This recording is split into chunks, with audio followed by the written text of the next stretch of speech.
Hello வணக்கம். இது உங்கள் சிவி ஜோன். எல்லாரும் எப்படி இருக்கீங்க? நைட் நேரத்தில் எல்லோரும் எப்படி இருக்கீங்க கேட்குறீங்களே.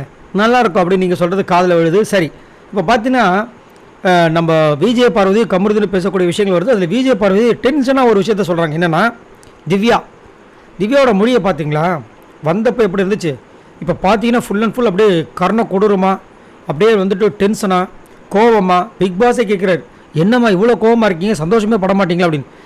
ஐ லவ் யூ பிக் பாஸ், எனக்கு சந்தோஷமாக இருக்குது அப்படின்ட்டு அப்பயும் மூஞ்சி மாறிடுச்சு. ஸோ ஃபுல்லாக பார்த்தீங்கன்னா வன்ம மூடில் இருக்காங்க. இப்போ என்ன பண்ணுறாங்களாம், விஜய் பார்வதி போகும்போது வரும்போது முறைச்சிக்கிட்டே இருக்காங்களாம். ஆஹா என்ன நடக்குது அப்படின்ற மாதிரி இருந்துச்சு. உடனே அதை வந்து சொல்கிறாங்க, ஏன்டா அவங்க வேணும்னு என்னை வந்துட்டு பார்த்து முறைச்சிட்டே இருக்காங்க அப்படின்போது கமருதீன் என்ன சொல்கிறாரு, அவெல்லாம் சும்மா அப்படின்றாரு. இல்லைடா அவங்க முறைச்சிட்டே இருக்காங்க, எனக்கு என்ன ட்ரை பண்ணுறாங்கன்னு தெரியல, நாம் தான் அதை வந்து பயங்கரமாக முறைப்போமே. நானும் திரும்ப நக்கலாக பார்த்தேன், மறுபடியும் பார்த்தா என்னை வந்து திரும்பியும் வந்துட்டு கோபமாக பார்க்குறாங்க. எனக்கு ஒன்றுமே புரியலடா, என்னமோப்பா நீ ஆச்சு உன் ஃப்ரெண்டு ஆச்சு அப்படின்ட்டு கலாச்சிட்டாங்க. ஏன்னா அவங்க ஆக்சுவலாக பார்த்தா கமருதீனோட ஃப்ரெண்டு தானே. ஆனால் இப்போ கமருதீனுக்கும் திவ்யாவுக்கும் செம்மையாக சண்டை போகுது இல்லையா, ஏன்னா இவங்களும் ஃப்ரெண்டு இல்லையா. ஸோ அதை வச்சு கலாய்க்கிறாங்க. அவரும் என்ன பண்ணுறன்னு சொல்லிட்டு தலையை சொரிஞ்சிக்கிறாப்புல.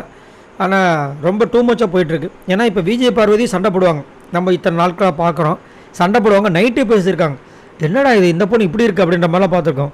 ஆனால் இவங்க ஃப்ரம் டே 1 நினைக்கிறேன், இல்லை 2வது நாள், இந்த வாரத்தோட 2வது நாள் ஸ்டார்ட் ஆச்சு, இப்போ வரைக்கும் பார்த்தீங்கன்னா அவ்வளோ காண்டில் இருக்காங்க.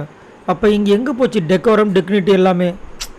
அவங்க கேம் விளையாட வரல, ஃபுல்லாக வன்மத்தை கக்க வந்திருக்காங்க. சரி, நீங்கள் உங்களோட கருத்தை சொல்லுங்கள். திவ்யா ஏன் இவ்வளவு காண்டாக இருக்காங்க விஜய் பார்வதி மேலே? ஆமாம், விஜய் பார்வதி தப்பு பண்ணாங்க தான், இல்லைன்னு சொல்லலை. இது ஒரு கேம் இல்லைன்னா அந்த பிரச்சனையே வந்திருக்காது. அப்படின்னும் போது அதை மறப்பும் மன்னிப்பும் அடுத்த கட்டத்துக்கு போனால் தானே அவங்களோட கேம் சிறக்கும், அப்போ தானே மக்களுக்கு பிடிக்கும். ஸோ இதை பற்றி உங்களோட கருத்தை சொல்லுங்கள். பாய் நண்பர்களே.